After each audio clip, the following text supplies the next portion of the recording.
ഞങ്ങളുടെ കൂട്ടത്തിൽ നിന്ന് BJP പിക്കപ്പ് ചെയ്തത്. അദ്ദേഹത്തെ വിടില്ല എന്ന് തീരുമാനിച്ചു. എന്തുകൊണ്ടാണ്? സർവകക്ഷി സംഘം എന്ന് പറഞ്ഞാൽ എല്ലാ കക്ഷികളുടെയും റെപ്രസെന്റേറ്റീവ്സ് ആണ് ഉണ്ടാവുക. ആ റെപ്രസെന്റേറ്റീവ് ആരാവണമെന്ന് തീരുമാനിക്കേണ്ട അതാത് പാർട്ടികളാണ്. നരസിംഹ റാവു ഗവൺമെന്റിന്റെ കാലത്ത് വാജ്പേയി പോയിട്ടില്ലേ ഈ സർവകക്ഷി സംഘത്തെ നയിച്ചുകൊണ്ട്? അന്ന് BJP-യിൽ നിന്ന് ആരാണ് വരേണ്ടതെന്ന് നരസിംഹറാവു ആണോ തീരുമാനിച്ചത്?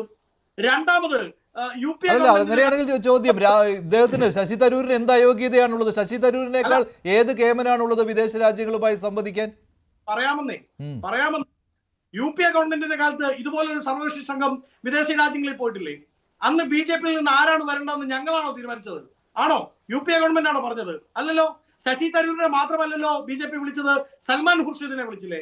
സൽമാൻ ഖുർഷിദ് പറഞ്ഞില്ലേ കമ്മ്യൂണിക്കേറ്റ് വിത്ത് മൈ പാർട്ടി, എന്റെ പാർട്ടി. അന്ന് വാജ്പേയിയുടെ മഹത്വം അറിയാമായിരുന്നു കേന്ദ്ര സർക്കാർ, അതുകൊണ്ട് അങ്ങനെ ചെയ്തു. ഇപ്പോൾ ശശി തരൂരിനെ കൊണ്ട് പറ്റുമെന്ന് കേന്ദ്ര സർക്കാരിന് ബോധ്യമായി അദ്ദേഹത്തെ വിളിച്ചു. വേറെ ആരെ വിളിക്കണമെന്നാണ്? നിങ്ങൾ കൊടുത്ത പട്ടികയേക്കാൾ മികച്ചവരുണ്ട് എന്ന് കേന്ദ്ര സർക്കാരിന് ബോധ്യം വന്നു, നിങ്ങൾക്കല്ല എന്ന് പറയാമോ? സർവകക്ഷി സംഘത്തിന്റെ മാസ്ക് ഇടണ്ട. സർവകക്ഷി സംഘമാണെങ്കിൽ ആ സർവകക്ഷി സംഘത്തിൽ ആരെ വിടണമെന്ന് തീരുമാനിക്കുന്നത് അതാത് പാർട്ടികൾ തന്നെയാണ്. അങ്ങനെ ആരെങ്കിലും പോയിട്ട് എന്താണ് കാര്യം? അങ്ങനെ ആരെങ്കിലും പോയിട്ട് എന്തെങ്കിലും പറയേണ്ട കാര്യമില്ലല്ലോ. ഇന്ത്യയുടെ നിലപാട് പാകിസ്ഥാനെതിരെ വിദേശ രാജ്യങ്ങളെ അറിയിക്കുന്നതിനാണ് പോകുന്നത്. ആരെങ്കിലും വിട്ടിട്ട് കാര്യമില്ല. നോ കോൺഗ്രസുമായി കമ്മ്യൂണിക്കേറ്റ് ചെയ്തോ? ഞാൻ ചോദിക്കട്ടെ, കേരളത്തിലെ എല്ലാ മാധ്യമങ്ങളും കൂടെ പോകുന്നു ഇരിക്കട്ടെ. അപ്പോ ന്യൂസ് 18 നിന്ന് മറ്റൊരാളെ നിങ്ങളുടെ തിരുവനന്തപുരം ഇപ്പോൾ രാഹുൽ ഗാന്ധിയെ വിടണമായിരുന്നു, അതാണല്ലോ നിങ്ങളുടെ പ്രശ്നം. അതൊക്കെ പറഞ്ഞാൽ പോരെ? രാഹുൽ ഗാന്ധിയെ വിടണമായിരുന്നു, വാജ്പേയി അന്ന് വിട്ട പോലെ രാഹുൽ ഗാന്ധിയെ വിടണമായിരുന്നു, അതല്ലേ? പിന്നെ വാജ്പേയിയുമായിട്ട് താരതമ്യപ്പെടുത്തുന്നത് എന്തിനാണ്? അന്ന് പ്രതിപക്ഷ നേതാവിനെയാണ് വിട്ടതെന്ന് പറയുന്നത് എന്തിനാണ്? എന്റെ സംശയം ഇതാണ്. കേരളത്തിൽ നിന്ന് എല്ലാ മാധ്യമങ്ങളും ഒരു വഴിക്ക് പോകുന്നു. അപ്പൊ അത് സർവ്വ മാധ്യമ സംഘം ആണ് ആ പോകുന്നത്.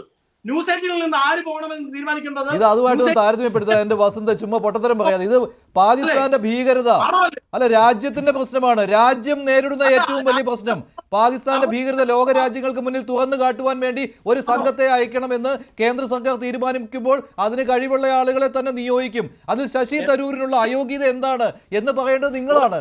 കാരണം നിങ്ങളാണ് പറഞ്ഞത് തരൂരിനെ വേണ്ട എന്ന്. രാഹുൽ ഗാന്ധിയാണ് തീരുമാനിച്ചത് തരൂരിനെ വേണ്ട എന്ന്. എന്നിട്ട് ഇപ്പോൾ പറയുന്നു പൊക്കോട്ടെ എന്ന്. അത്രേ ഉള്ളൂ. നിങ്ങൾ മാറിയല്ലോ അതിൽ നിന്ന്. വേണുഗോപാൽ, എനിക്ക് ഒരു കാര്യം മാത്രം ശ്രീ വസന്തനോട് പറയാനുണ്ട്. ഒരു കാര്യം മാത്രം എനിക്ക് പറയാനുണ്ട്. നമ്മൾ 1947 പാകിസ്ഥാൻ ഇന്ത്യയെ ആക്രമിച്ചു കഴിഞ്ഞ് നമ്മൾ ഈ പ്രശ്നം UN-ൽ കൊണ്ടിടാൻ പോയപ്പോൾ നമ്മുടെ അന്ന് VK കൃഷ്ണമേനോൻ അദ്ദേഹത്തിനോട് പറഞ്ഞതാണ്, നമ്മളിത് UN-ൽ കൊണ്ടുപോകരുത്, ഇത് കൊണ്ടുപോയാൽ വലിയ വിഷയമാകുന്നു. അന്ന് അവിടെ അദ്ദേഹം വിചാരിച്ചത് നമുക്കിത് വാദിച്ച് സാധിക്കാമെന്നുള്ളതാണ്. പക്ഷേ അത് അന്നത്തെ UN-ൽ ഈ പ്രശ്നം അവതരിപ്പിച്ചപ്പോൾ പാകിസ്ഥാനിൽ നിന്ന് വന്നത് ആ UN-നെ മുഴുവൻ കീഴടക്കുന്ന അത്രയ്ക്ക് മിടുക്കനായ, അദ്ദേഹത്തിൻ്റെ പേര് ഞാൻ മറന്നു, മിടുക്കനായ ഒരു ഒറേറ്ററായിരുന്നു അദ്ദേഹം. അവിടെ മുഴുവൻ പേരെയും കൺവിൻസ് ചെയ്യുകയും ഇതൊരു അന്താരാഷ്ട്ര പ്രശ്നം തന്നെയാണെന്നും ഇത് ഇങ്ങനെ പെട്ടെന്ന് പരിഹരിക്കാൻ പറ്റുന്നതല്ലെന്നും പറഞ്ഞിട്ട് അവിടെ 3-4 കാര്യങ്ങൾ തീരുമാനിച്ചാൽ ഏറ്റവും പ്രധാനം ജനങ്ങളുടെ വോട്ട് നോക്കി നമുക്ക് ഈ സംസ്ഥാനം ഇത് എവിടെ പോകണമെന്ന് തീരുമാനിക്കാമെന്ന് വരെ തീരുമാനിക്കുന്ന വെട്ടിലേക്ക് കൊണ്ട് ചാടിച്ചു. ഇത് കാണിക്കുന്നത് എന്താണ്? നമ്മൾ ഇവിടുന്ന് അയക്കുന്നത് ആരെയാണ്, അവരവിടെ ചെന്ന് പറയുന്നത് എന്താണ്, അവർ പറയുന്നതിൽ എന്തെങ്കിലും അപാകത വന്നാൽ ഈ രാഷ്ട്രത്തിന് ഇപ്പോൾ കണ്ടില്ലേ 78 വർഷമായിട്ട് നമുക്കതിൽ നിന്ന് ഊരാൻ പറ്റുന്നുണ്ടോ? കാശ്മീരിൻ്റെ പ്രശ്നത്തിൽ നമ്മൾ ഇന്നും കടന്ന് വെട്ടിലാകുന്നത് അന്ന് നമ്മളിത് UN-ൽ കൊണ്ടിട്ടതും അന്ന് UN-ൽ നമുക്ക് പിന്നീട് വാദിക്കാൻ കഴിയാത്തതും പിന്നീട് പക്ഷേ VK കൃഷ്ണമേനോൻ പോയി ഒരു ഉന്തുവണ്ടി നിറച്ച് പുസ്തകമായിട്ട് പോയി അവിടെ ചെന്ന് എക്സ്പ്ലെയിൻ ചെയ്തു. പക്ഷേ അപ്പോഴേക്കും തീരുമാനമായി കഴിഞ്ഞിട്ട് പിന്നെ ഈ ഇപ്പോൾ വിട്ട ആളിന് പകരം വേറൊരാളെ കോൺഗ്രസ് വിട്ട് അവിടെ പോയി തകർത്തിട്ട് യാതൊരു കാര്യമില്ല.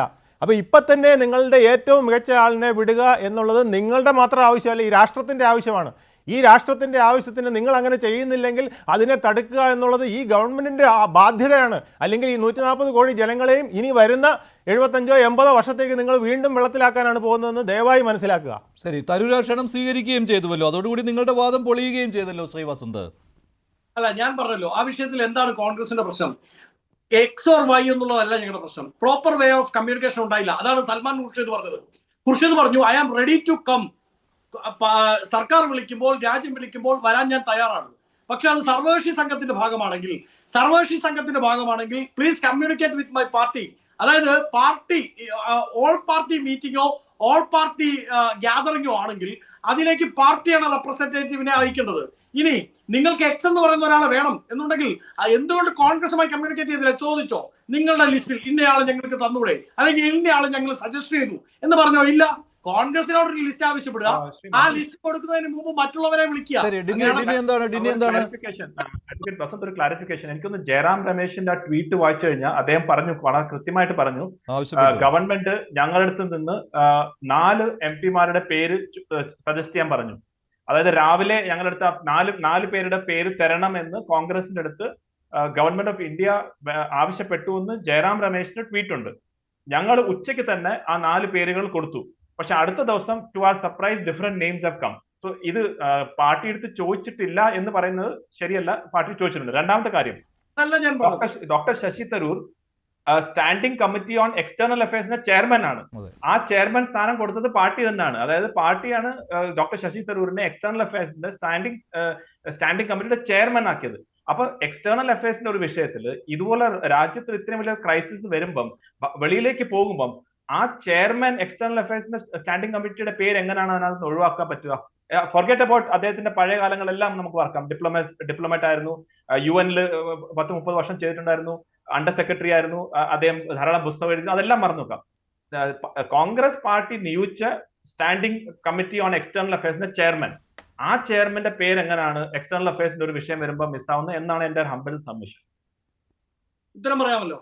ഒന്ന്, അങ്ങ് ഞാൻ പറഞ്ഞതിനെ അടക്കം വളച്ചൊടിക്കുകയാണ് ചെയ്യുന്നത്. ഞാൻ പറഞ്ഞത് കോൺഗ്രസ് പാർട്ടിയോട് ലിസ്റ്റ് ചോദിച്ചില്ല എന്നല്ല ഞാൻ പറഞ്ഞത്. കോൺഗ്രസ് പാർട്ടിയോട് ഇന്നയാളെ ഒരു സജഷനായി പറഞ്ഞിട്ടില്ല. ഞങ്ങളോട് ആവശ്യപ്പെട്ടത് 4 പേരുടെ പേര് നൽകാനാണ്. അത് നൽകുകയും ചെയ്തു. ഇപ്പോ നിങ്ങൾ പറയുന്ന വ്യക്തി മാത്രമല്ല, അല്ലെ ഈ വിഷയത്തിൽ നിങ്ങൾ പറയുന്ന വ്യക്തി മാത്രമല്ലല്ലോ, അന്താരാഷ്ട്ര കോടതികളിൽ വാദിച്ചിട്ടുള്ള കപിൽ സിബൽ അടക്കം എത്രയോ പേർ ഈ രാജ്യത്തുണ്ട്, എത്രയോ പ്രഗത്ഭന്മാർ ഉണ്ടല്ലോ. അപ്പൊ അവരിൽ ഞങ്ങളുടെ ആവശ്യം, ഞങ്ങളുടെ പ്രശ്നം കോൺഗ്രസിലല്ലോ, സമാജ്വാദി പാർട്ടിയിലേക്ക് പോയില്ലേ? അല്ലല്ലോ, അദ്ദേഹം നിയമവിദഗ്ധനാണ്, വിദേശകാര്യ വിദഗ്ധനല്ല.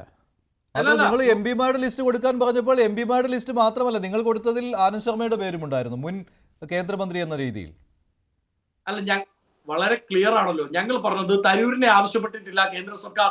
ആരോട്? കോൺഗ്രസ് പാർട്ടിയോട്. ഇനി അദ്ദേഹം പറഞ്ഞതുപോലെ എക്സ്റ്റേണൽ അഫയേഴ്സിന്റെ ചെയർമാൻ എന്നുള്ള നിലയിലാണ് അദ്ദേഹത്തെ പങ്കെടുപ്പിക്കുന്നതെങ്കിൽ നല്ല കാര്യം. പക്ഷേ ഇവിടെ നിന്നുള്ള റെപ്രസെന്റേഷൻ കുറയ്ക്കാൻ പാടില്ല എന്നുള്ളതാണ് ഞങ്ങളുടെ നിലപാട്.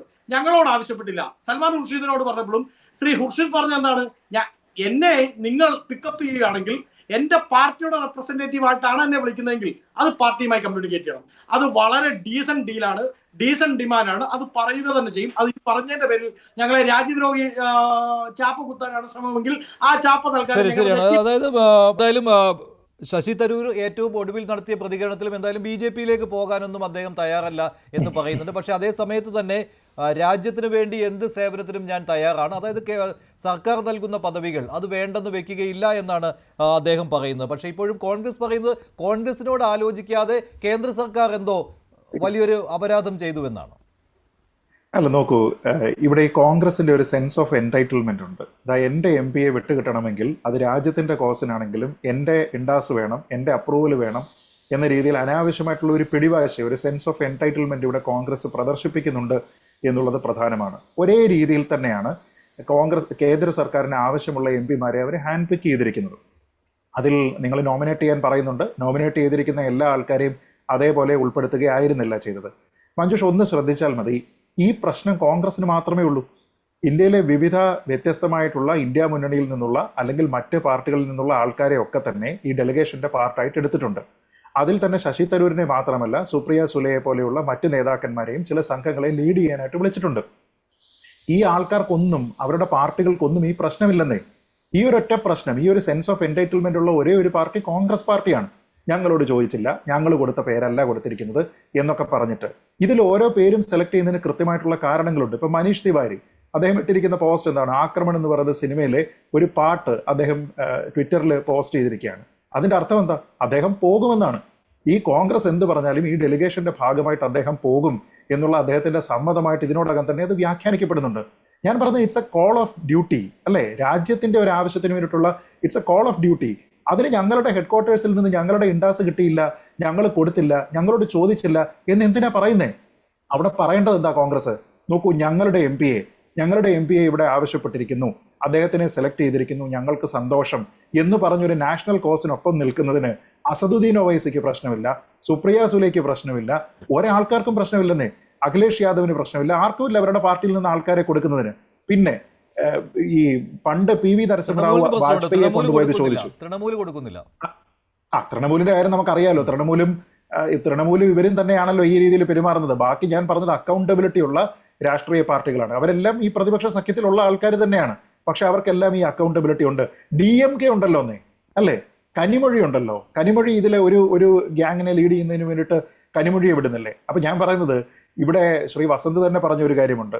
BJPയോട് ചോദിച്ചിട്ട് BJPയിൽ നിന്ന് ആളെ നോമിനേറ്റ് ചെയ്തിട്ടൊക്കെ അല്ലേ പണ്ട് നരസിംഹറാവു കൊണ്ടുപോയത്? അല്ല, നരസിംഹറാവു നേരിട്ട് വാജ്പേയിയെ വേണമെന്ന് പറഞ്ഞ് അദ്ദേഹത്തിനെ ബന്ധപ്പെട്ടതാണ്.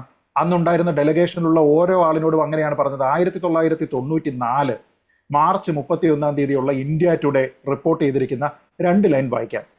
It was a team handpicked by PV Narasimha Rao. The stratagem of selecting Vajpayee as the leader was his, ആരുടെ? റാവുവിന്റെ. So was the one to send Farooq Abdullah. അദ്ദേഹത്തെ വിടുന്നതിനും PV നരസിംഹ റാവുവിന്റെ തീരുമാനം. The rest of the players were carefully chosen too. ബാക്കിയുള്ള ആൾക്കാരെയും അങ്ങനെ തെരഞ്ഞെടുത്തു. Keeping in mind the complexities of the convention.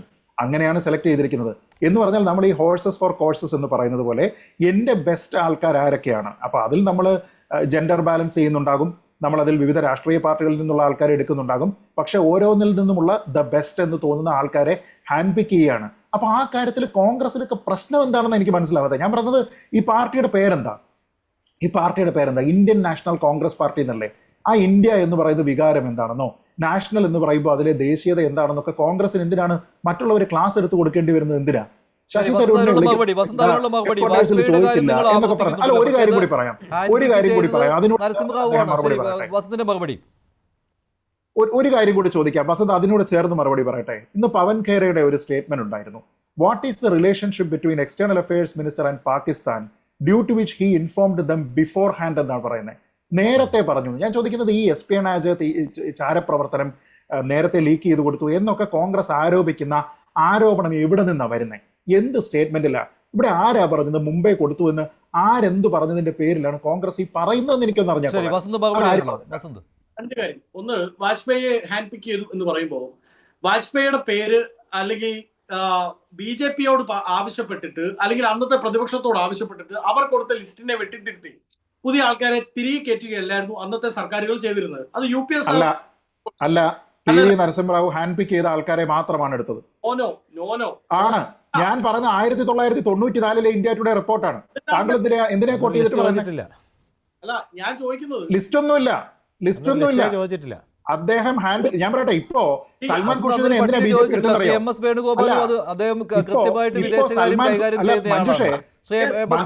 Salman ഖുർഷിദിനെ ചോദിച്ചത് എന്തിനാണെന്നറിയോ? തീർച്ചയായിട്ടും അല്ല. അദ്ദേഹം സ്വാധീനം ഉപയോഗിച്ച് ഈ പാർലമെന്റിൽ നല്ല പെർഫോമൻസ് നടത്തുന്നവരും ഇന്ത്യയിലെ വിവിധ സംസ്ഥാനങ്ങളിൽ നല്ല പെർഫോമൻസ് നടത്തുന്നവരുമായ ആൾക്കാരെ തെരഞ്ഞെടുത്ത് ഇന്ത്യക്ക് വേണ്ടി വാദിക്കാൻ ജനീവയിൽ വിടുകയായിരുന്നു. അത് കഴിഞ്ഞിട്ട് തിരിച്ചു വന്നിട്ട് അദ്ദേഹം പറയുകയും ചെയ്തു, ഈ പോയവരെല്ലാം ഉജ്ജ്വലമായ പ്രകടനമാണ് നടത്തിയത്, അതുകൊണ്ട് ഇന്ത്യയുടെ അന്തസ്സ് കാത്തു സൂക്ഷിച്ചു എന്ന് നരസിംഹറാവു പറയുകയും ചെയ്തു. അതിനോട് ചേർത്ത് മഞ്ജുഷേ, ശ്രീ വസന്ത് അറിയേണ്ടുന്ന മറ്റൊരു കാര്യമുണ്ട്. എന്തിനാണ് സൽമാൻ ഖുർഷിദിന്റെ പേര് നരേന്ദ്രമോദി ഈ സഖ്യത്തിൽ ചേർത്തിരിക്കുന്നതെന്നറിയോ? അന്ന് ഈ പോയ ടീമിൽ സൽമാൻ ഖുർഷിദ് ഉണ്ട്. അദ്ദേഹത്തിന് ഈ എക്സ്പീരിയൻസ് ഉണ്ട്. പാകിസ്ഥാന്റെ നറേറ്റീവിനെ പോയി പൊളിച്ചിരിക്കുന്ന എക്സ്പീരിയൻസ് ഉള്ള ആളാണ് സൽമാൻ ഖുർഷിദ്. അന്ന് ഏറ്റവും കൂടുതൽ കയ്യടി കിട്ടിയിരുന്ന 2 നേതാക്കന്മാരിൽ ഒരാൾ വാജ്പേയിയും രണ്ടാമത്തെ ആൾ സൽമാൻ ഖുർഷിദുമായിരുന്നു. ആ എക്സ്പീരിയൻസ് ഇവിടെ വീണ്ടും ഉപയോഗിക്കുന്നതിന് വേണ്ടിയിട്ടാണ് കേന്ദ്ര സർക്കാർ അദ്ദേഹത്തിനെ നോമിനേറ്റ് ചെയ്യുന്നത്. അല്ലാതെ അതൊരു കോൺഗ്രസിനെ ഹൈക്കമാൻഡ് പറയുന്നത് അല്ലാത്തൊരു പേരിനെ ഉൾപ്പെടുത്തുകയല്ല ചെയ്തിരിക്കുന്നത്. മറിച്ച് നേരത്തെ പറഞ്ഞതുപോലെ ദ ബെസ്റ്റ് പീപ്പിൾ, അങ്ങനെയാണ് സെലക്ട് ചെയ്തിരിക്കുന്നത്. ശരി, ശ്രീ വസന്ത്, എന്തുകൊണ്ടാണ് ബെസ്റ്റ് എന്ന രീതിയിൽ നിങ്ങൾക്ക് കണ്ടുകൂടാ? സെലക്ട് ചെയ്തോട്ടെ, ബെസ്റ്റ് പീപ്പിളിനെ കോൺഗ്രസിന്റെ ആരെ വേണമെങ്കിലും സെലക്ട് ചെയ്തോട്ടെ. പക്ഷെ അപ്പൊ കോൺഗ്രസിനോട് ലിസ്റ്റ് ആവശ്യപ്പെടരുത്. ആ ലിസ്റ്റ് കൊടുത്ത് അങ്ങനെയല്ല, നിങ്ങൾ കോൺഗ്രസിനോട് ലിസ്റ്റും ആവശ്യപ്പെട്ടു, ആ ലിസ്റ്റിലുള്ളവരെയും കൊണ്ടുപോക്കോ. എന്നിട്ട് നിങ്ങൾ ബെസ്റ്റ് പീപ്പിളിനെ കോൺഗ്രസിൽ നിന്ന് സെലക്ട് ചെയ്തു. ആനന്ദ് ശർമ്മ എടുത്തിട്ടുണ്ട്. ആ ലിസ്റ്റ് അത് കോൺഗ്രസ് അടക്കമുള്ള ആത്മാഭിമാനമുള്ള പാർട്ടികളെ ഇളിഫ്യരാക്കുന്നതിന് തുല്യമാണ്.